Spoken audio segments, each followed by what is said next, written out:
It is after further review on a Victory Monday. Welcome aboard, everyone. I'm Dave DeNatale. Happy to have you with us. The Browns beat the Bills on Sunday 19-16. Might have salvaged the season. Certainly at least salvaged the team for a week as they got them out of a 4-game losing skid. And joining us to talk about it to lead off here this morning is, of course, the voice of the Browns and 3 News sports anchor Jim Donovan. Jimmy, wasn't an artistic thing of beauty, but we'll take it, right? Oh, absolutely. I think that the season was kind of dangling by a thread as that game went on, and Buffalo took the lead in the second half. So it was a must-win going into the game. It certainly was a must-win as the body of the game kind of unfolded and the missed opportunities down in the goal line and down in the red zone and inside the 5-yard line mounted up as the day went along. And it was just in the end, I mean, they had to have it, and they get it, and there's a lot to build on, but you have to start somewhere, and that was a good football team they beat yesterday. I mean, they were a legitimate 6-2 team coming into the game, and they played that way, and they played the way how they've won all year. I mean, they almost got away with it again yesterday, where they kind of rally a lot in the fourth quarter, but all game long, and through the 8 games that Buffalo has played, they played real stingy defense. And that was the problem that the Browns had to unwrap late in the game, and they finally got it done. Yeah. Let me ask you, as you're calling the game, and it looked for a fleeting moment like Baker Mayfield fumbled. Now, of course, it ended up being an incomplete pass, but looked like he fumbled and the Bills took it back the other way for a touchdown. I don't know about you. My heart stopped for a second going, oh, no, that's how the season might end on that kind of a play, but fortunately, it wasn't, and the Browns took advantage of the good fortune, finally. Yeah, they did. Boy, I tell you what, they love that shovel pass. Yes, they and they love it down in a lot of traffic down by the goal line. They love it in a critical drive late in the game. It's something, I know they practice it, but they sure as heck don't execute it very well on game days, whether it's yesterday or in New England a couple of weeks ago, or even in Denver, really, a week ago from yesterday. So, I really did. I mean, my dauber was down after that when they saw Jerry Hughes with what looked to be a scoop and score going in, and Buffalo going to win the game. And it looked as though it was bleak at that point in time, but they got out of that. And then I thought, it's really important, for a young quarterback, especially a young quarterback, to engineer a fourth quarter comeback drive. It really kind of solidifies their feeling inside their own locker room. It kind of defines their careers. Some do it a lot better than others. Brian Sipe had a magical year, obviously, back in 1980 with the Cardiac Kids. Bernie Kosar started to do it, and then it really kind of snowballed into a terrific career for him, and he was known for doing it. And there are many, many great quarterbacks that can do it. And there are a lot of quarterbacks that can never do it. And I think it was time for Baker Mayfield to do it. And he's had some opportunities that have gone amiss. But yesterday, I thought in the clutch, once they got by that little bobble and that situation that was reversed on replay, then I think he made a lot of good decisions and a lot of really good throws. Yeah, the throw to Landry especially, to me, that was it was a great catch by Jarvis, first and foremost. But that was the kind of throw I remember Baker making last year. It was not, the play sometimes isn't orthodox, but when you need to get it on target where only your receiver can get it, Landry got it, and then of course that set up the Higgins touchdown. Yeah, that's the beauty of Baker Mayfield. I mean, that's the beauty of him. And there are some warts, obviously, with him that have presented themselves this year. But that's the I don't have any conscience kind of throw. I'm just going to put it there. I thought the first touchdown throw to Landry on the opening drive of the game was a tremendous throw where he put it right over the top of the defender's Levi Wallace's helmet, and Landry made a great catch too. But, that's when Mayfield is the Baker Mayfield of the Oklahoma days and the last 8 games last year, when he just lets it rip. When he isn't letting it rip and he's kind of thinking about it too much, and I think this goes for anybody, he's not so good. I mean, I think that's when the interceptions mounted up on him. And I think that was a period of a lack of confidence, I think, that kept building on him. And he started to really over-evaluate throws. And that throw, you're right, the throw to Landry that's vintage Baker Mayfield stuff, I think. Yeah.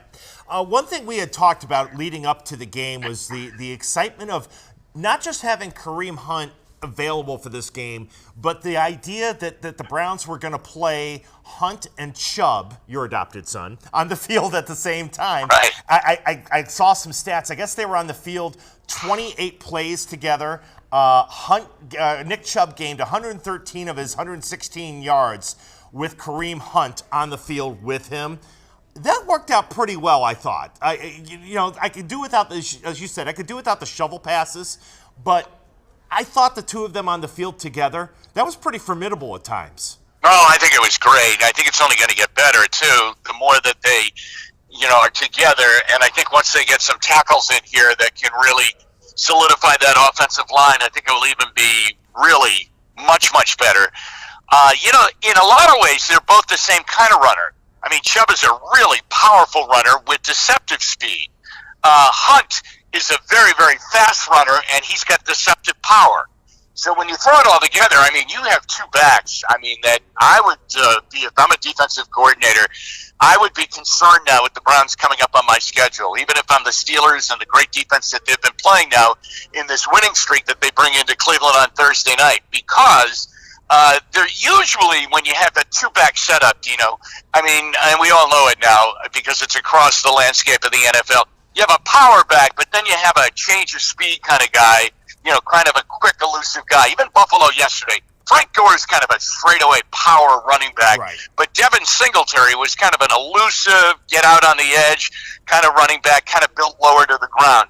These two guys, when you finally got a chance to see them yesterday, and the main thing about the number of plays that they played together, they were in there come crunch time. I mean, once they got into trouble and they really needed the two of them on the field, there was no Dontrell Hilliard, there was no Steven Carlson coming in at fullback or trying to be a fullback. I mean, it was these two guys on each side of Mayfield.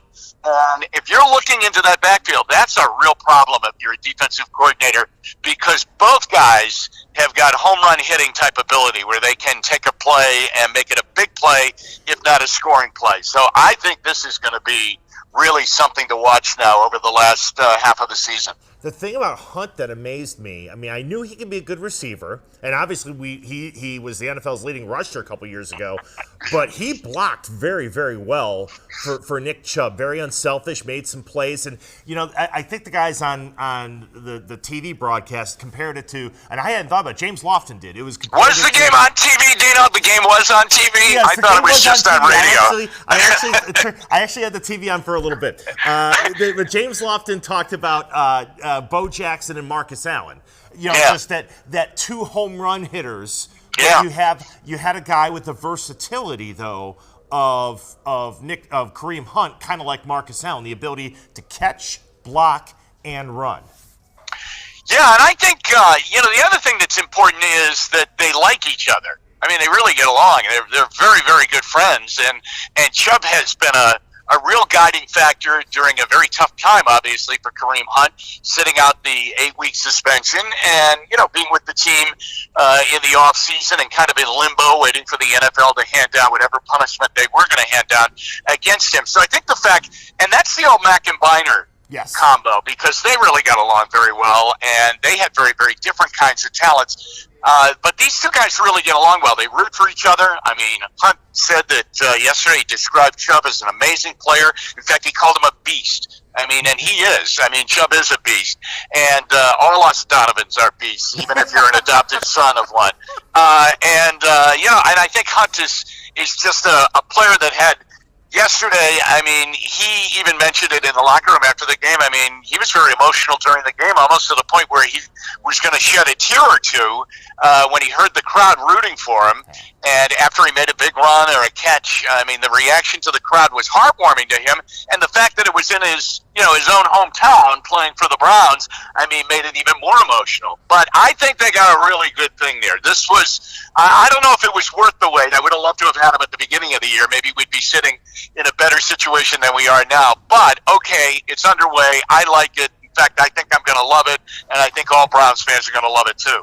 The one thing that involving those two guys that maybe we didn't love yesterday, and it wasn't all their fault certainly, was the goal line offense. That was an ordeal like none other. And I want to thank Chris Hubbard officially this morning for going on a false start. So the Browns ended up kicking a field goal, which ultimately helped them to win the game yesterday. But the Browns have to figure out this goal line offense. I mean, this goes back to the Rams game and maybe even before that. They've got to figure out how to punch it in short yardage situations. Oh, definitely. Well, I've thought about it, and there are a lot of elements that are missing here. And I think that's the problem. So you can add it all up, and that's why you're getting stuffed on these runs from a yard out, why you can coast down the field sometimes and really just pick and bob and streak down the field and get to a position and then hit a wall. And a lot of times it's a self-made wall that you're running into. But here is the list of things that are troubling the Browns down there. Number one, they do not have a fullback. Right. And that's a big miss, I think, in constructing the roster. I think you need a fullback, and it's not that it's a position that's gone out of vogue. In fact, I think it's coming back into vogue. Agreed. Just like the running back position a few years ago. People told you, running backs are a dime a dozen. But, boy, if you have a really good one, and it looks like we've got two right now, it makes things just so much better. So number one is they have to get a fullback, and that can't happen. If they don't get one for the rest of the season, the struggles are going to continue, but it definitely has to be pretty high on the priority list going into the season next year, that you need a fullback, and it's a good roster spot. Typically, a fullback is going to be good on special teams, too, so it's not like it's a one-trick pony when you get that guy. Number two is I think the Browns are trying to be exactly what they're not. And it's kind of a macho kind of feeling that a lot of NFL teams and football teams in general have. You want to think that you can win the one-on-one battles down there, but you just might not be constructed to do that. And that offensive line, I think, has shown us now that they are not constructed to do that. And the fact then that you're going to try and play power football with an offensive line that gets beaten at the power game, then do the numbers, and what you saw yesterday is going to continue to happen. So I think what you have to do, the answer to the situation is you have to be how you were going down the field. In other words, you got to spread it out. Yeah. You have to get people away from the line of scrimmage. So you have to spread it out. You got to get away from the line of scrimmage because you're not winning the one-on-ones up there. So you spread it out. You take people on that defensive side, and you make them spread out too, and it opens up more avenues for you. So those are some of the things that they have to do. And then the last thing is, I think it's become a huge mental issue for them that, they're sitting over the 2-foot putt and they put it 5 feet by the hole. And that's what they're doing right now. And I think the longer it goes on, and it certainly had a test of time yesterday, it's going to become a bigger and bigger problem. But those three areas, no fullback, trying to play the power game when you're not a power football team, so you should spread it out. Yeah. And the mental issue, I think that adds it up to, going 0-4 or whatever down there. Yeah, I mean, it's like, yeah, you're. I think you're right. It's you have the yips, and it's now becoming, you have zero confidence in almost anything you call right now or anything you run because nothing has worked. But like you say, you don't put yourself in the best position when you're trying to be something that you're not.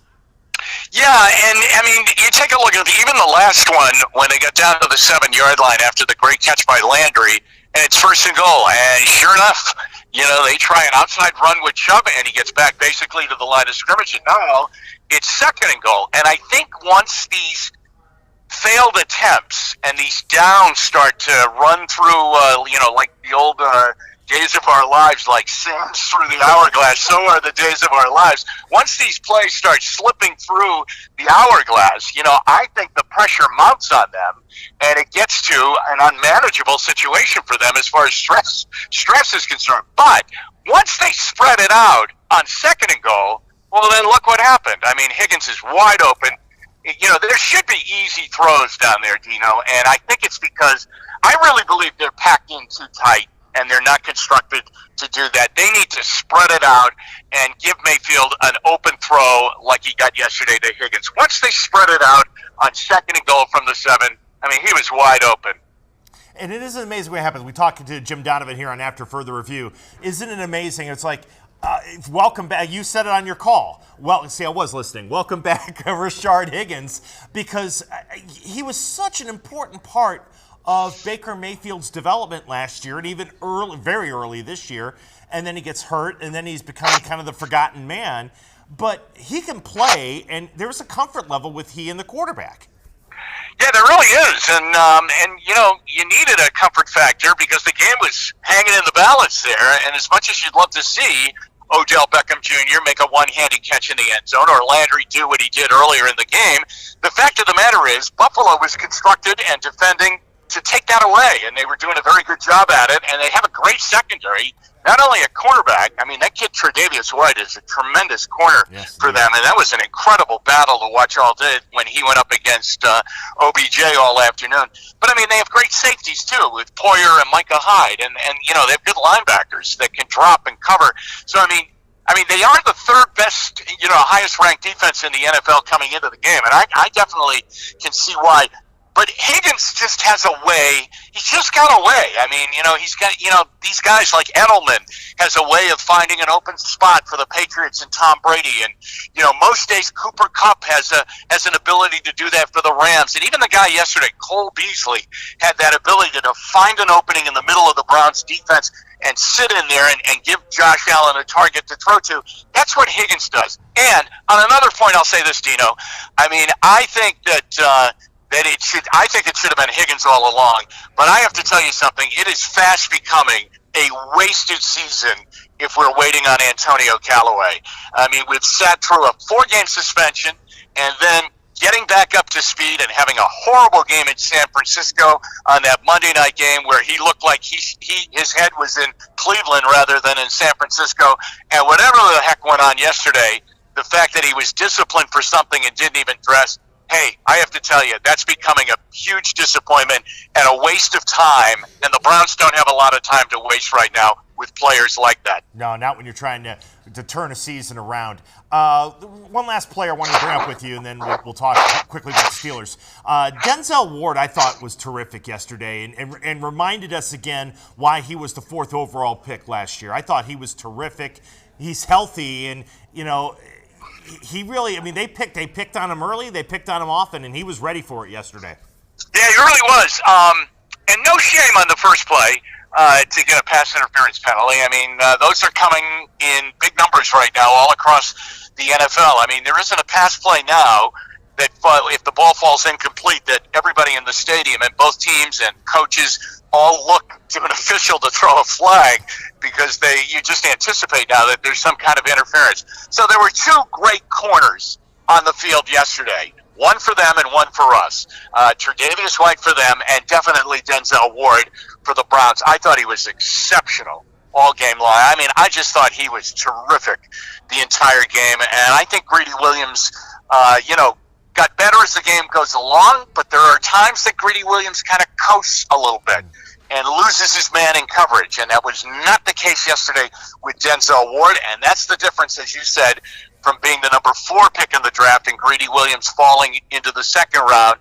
But I think the way Denzel Ward played yesterday, that's the real Denzel Ward. I mean, that's the guy that played much of his rookie season, but it's been a struggle this season with injury, and it's just great to see it because you were a little bit concerned that through the concussion situation that happened to him at the end of the year last year, was he going to be a different player this year?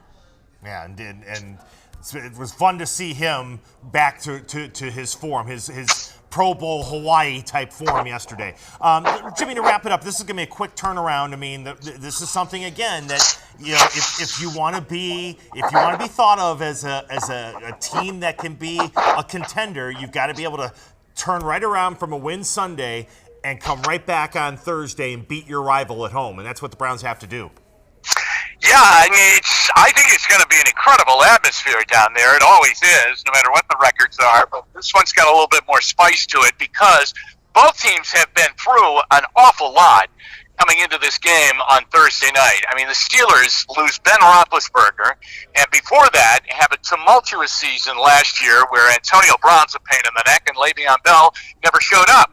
I mean, and then they lose Roethlisberger early in the season, and he's gone for the season, and Mason Rudolph's in there.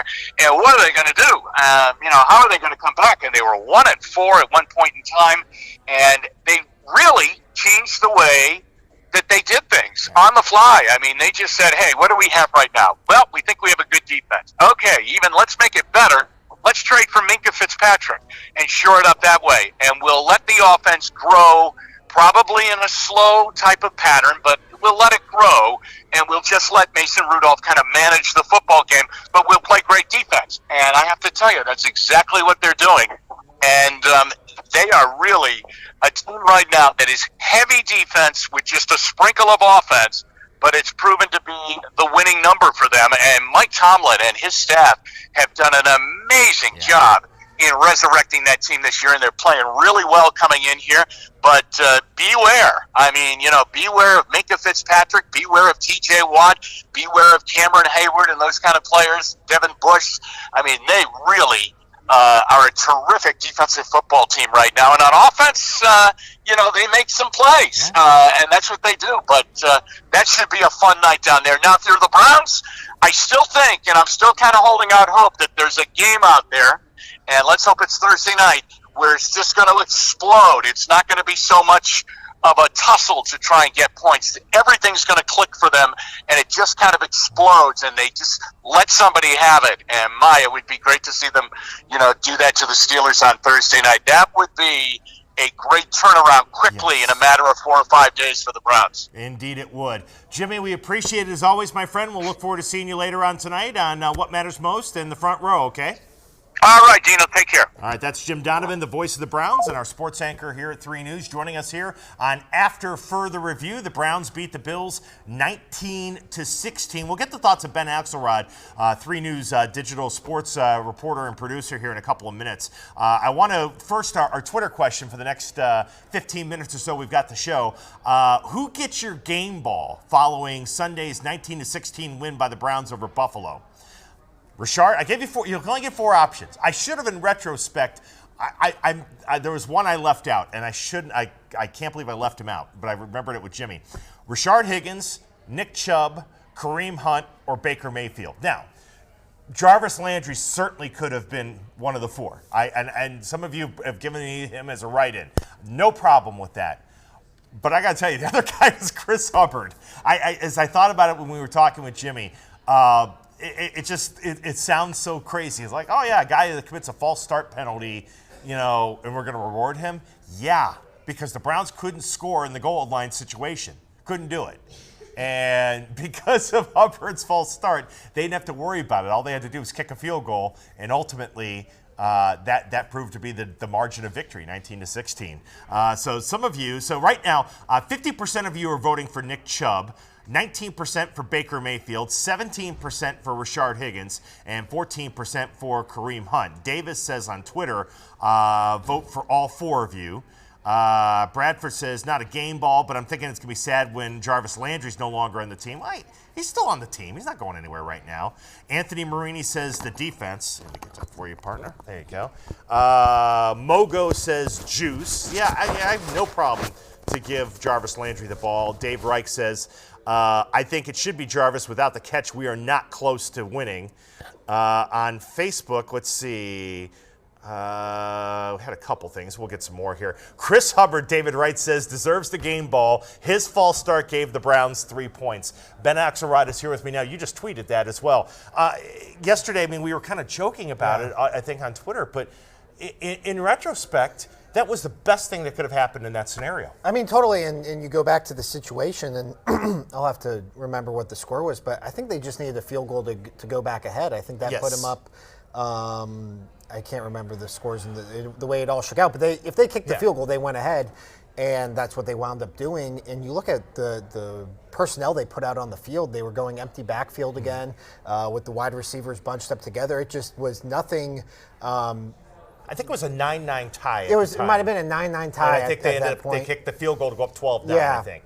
Or no, they were down 9-7, and they kicked the field goal to go up 10. 10-9. Okay, 10-9. Gotcha. But, it was one of those things where you look at the personnel they had on the field, and what were the odds that play was going to be the successful one? So once Chris Hubbard had the false start, I mean, 3 points wound up being the difference in that game. Yeah, and as Jimmy pointed out, there are a couple of mistakes. Number one, this team doesn't have a fullback, so you have nobody. And I know sometimes the rage is okay. Let's put a defensive lineman as your fullback, but you don't have anybody that can plow ahead for you as a fullback.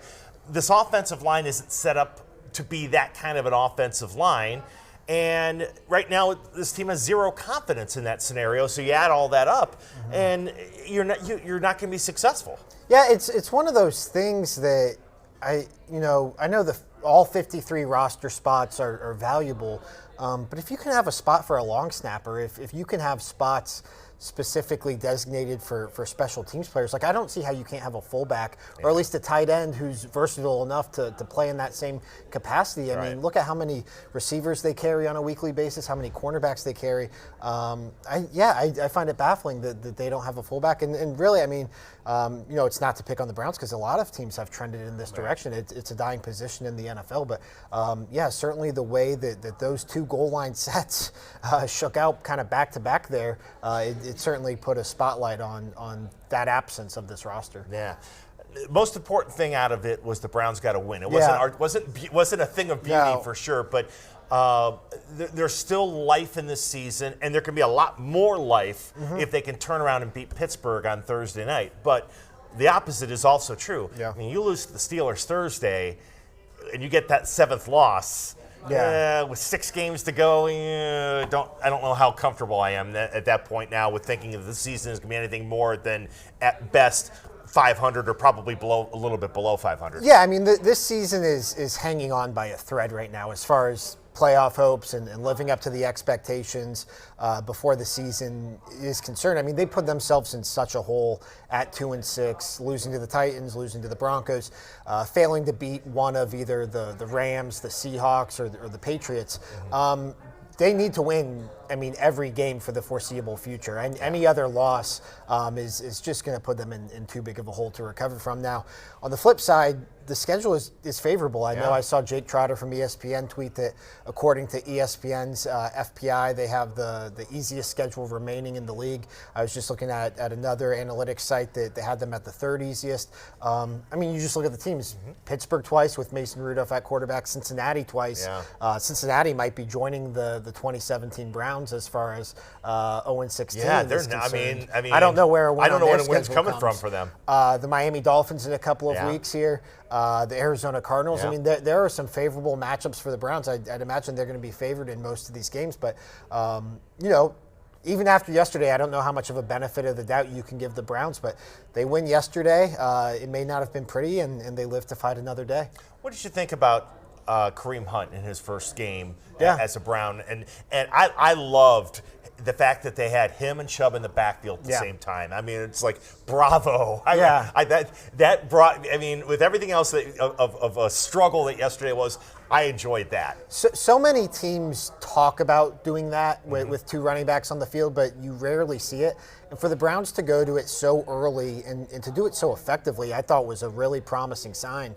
Kareem Hunt was arguably the best running back in the NFL just a year ago. Yes. And to bring him onto this roster with Nick Chubb, who you might be able to make an argument as one of the top 3 running backs in the NFL right now, and factor that into the receivers they have on the outside and in the slot, and then Baker Mayfield, if he can continue to look like he did a year ago during his rookie season, that's where this offense really, really starts to come together. But yeah, Kareem Hunt was, you saw him do it as a blocker, like you said, you saw him do it as a runner, and you saw him do it as a pass catcher. And if they can use him as that jack of all trades while still keeping Nick Chubb heavily involved and heavily featured, this is going to be a really tough offense to defend. Yeah, they still have to figure out how to utilize. I can't believe I'm saying this in early to mid-November. They still have to figure out how to utilize best Odell Beckham. At least I think they tried to go to him in the red zone, which I'll give them that. Yeah. But it's still, I don't want to say it feels like it might be a lost season with him. And that's the thing that just, to me, would be devastating, is that you have arguably the most talented wide receiver in the game, and use him, or they're not. And some of it, I mean, but he's not making catches himself that he should be making. But it's like, man, we can't figure this out, guys. I'm a little more positive about it after yesterday because they did target him more. He had double-digit targets, which I think was the first time since maybe the Jets game he had reached double-digit targets. And yeah, the numbers weren't there. I think it was 5 for 58 or something like that. But if you just continue to target this guy, especially in the red zone and just on a consistent basis, I know he had some drops, he's going to come up with those balls, and it's going to shake out over time. Targets, I think, is just such a key number for him, and if they can continue to do that, and you saw a little bit like the Ravens game when they beat the Ravens 40-25, it helped open up things for Jarvis Landry. I think it had a lot to do with the success that Nick Chubb and Kareem Hunt were able to find. If you can make a point of saying, we're going to go to this guy, it's going to force the opposing defense to shift the way it plays. And with the guys you have on elsewhere on the offense, I think that opens a lot of things up. When you look at the Browns' defense, we don't talk about it as much because the offense has more of the box office draw with all the talent. But, it wasn't great yesterday. It was good enough to win. But when I watched the Browns' defense and then I watched the Steelers' defense, the Steelers forced turnovers, which is what the Browns did last year that was so successful, especially earlier in the year and as the offense was getting cranked up. This defense has got to figure out how they can be more disruptive, not just with sacks, but with forcing takeaways. Yeah, I think they lack playmakers on the defensive side of the ball. I think Myles Garrett is a guy who can disrupt the game plan and who you have to account for, and he's probably, whether he's a playmaker or not, I think you're probably splitting hairs, but he's a guy who other opposing offenses have to worry about. Outside of him, though, Denzel Ward, I thought was really good yesterday. Greedy Williams, I think, has been solid as a rookie. But, I think the Steelers are a great point because you look at Devin Bush and Minkah Fitzpatrick, and they go from having Ryan Shazier and Troy Polamalu to those two. It doesn't seem fair. They don't have that ball hawk in the secondary. They don't have that linebacker. I thought Joe Schobert made a couple of nice plays, but they don't have that guy who's just going to come in and take the ball away and make a play. And that's something that, when they picked Mac Wilson and they picked Sione Takitaki, I think they hoped that they were getting, and those guys are obviously only rookies. But just as far as the linebackers and, that back seven is concerned, it's just who's going to come in there and make a play and take the ball away. And we haven't seen that to this point in the season. We're getting some comments here on Facebook from Bo. Riddle me this. Higgins has been playing for 5 games. He's not been playing. He's been kind of like the missing man. And then all of a sudden they throw to him and it's a touchdown and it's a no-brainer. Riddle me this. I would say this. Higgins made his bones last year by being Baker Mayfield's guy, his safety valve, his go-to guy. They had worked together on the second unit quite a bit in training camp and at practice. So when Mayfield got his shot, when Taylor went down, he was very comfortable with Higgins. And you sat there and you're like, yeah, that's what I remember from last year watching that touchdown. Yeah, and it was, I know, Higgins comes out as the big hero after yesterday because he caught the game-winning touchdown, but that was his only target of the game still. Right. And that was, his playing time was really inconsistent. There were, formations where they'd go, 3 and 4 wide receiver sets, and he's still not out there on the field. And Callaway didn't dress yesterday. Right, exactly. And so you see Callaway inactive, and you figure, okay, this is the Rashard Higgins game. This is where he gets back involved. And, if opposing defenses are going to try to take Odell and Jarvis Landry out of a game plan, there's only so much you can take away. And Rashard Higgins, we know, has that chemistry with Baker Mayfield. So, looking at it positively, maybe it's a turning point. And maybe it's just one of those things they needed that moment for everything to click. And you remember what this offense can do and the chemistry those two guys have. But I'd like to see those targets get up. I'd like to see his snap count get up. The touchdown and winning masks a lot of problems, but I do think there's still a lot to question about the Browns' use of Rashard Higgins. Another thing I got a question, and it happened late in the third quarter. The Browns are one thing we've seen. We saw it in the Denver game. We saw it in the Seattle game, and even the Patriots game too. Timeouts are a premium in the second half, and I know Buffalo had a 4th and 7, I think was the play, but it was obvious they were going to run the clock down and go to the quarter break. And Freddie Kitchens calls the timeout. And I sat there and go, there's got to be there's an awareness. Something's missing there. Yeah, and it's, on the flip side, too, we made such a big deal out of the timeout usage against Seattle in the first half, and I think they went in for the second or third week with all their timeouts or close to all their timeouts in their pocket at halftime. Yeah, I don't know. It's one of those things that, even after the win, Freddie Kitchens is still catching a lot of flack and still being questioned by a lot of people locally and nationally. And it's one of those things where if you want to argue that he's carrying too much responsibility as the play caller and then everything else that goes into being a head coach, there's a lot of evidence there to make that argument, and I think the timeouts are a great point for that. I'll give him credit though. The last 2 weeks, the penalties have been dialed down considerably. Yeah, and the turnovers. So if we're gonna get on the coach for mismanagement of timeouts in game situations, the other thing has been discipline, and maybe that's getting better, and and I'll give him credit for that. It's certainly better than where it was a month ago, and I look especially at Greg Robinson, who's cut down on the unnecessary penalties, and Myles Garrett, who that was a big storyline after the first 2 or 3 weeks, is Myles Garrett's racking up all these penalties. I can't remember his last penalty.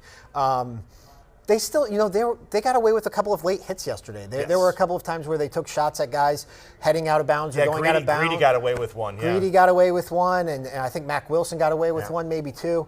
And then there was a shoving match with Greedy too. And, that's probably a 50-50 play as to whether or not a ref throws a flag, and maybe it's offsetting, and maybe it's just on you. So, that's going to happen in football, but it's one of those things that the penalties are declining, the turnovers especially are declining, but I don't know if I'm ready to call this a disciplined team yet. Yeah, I'm not at that point either. But when you see tangible improvement, you call them out.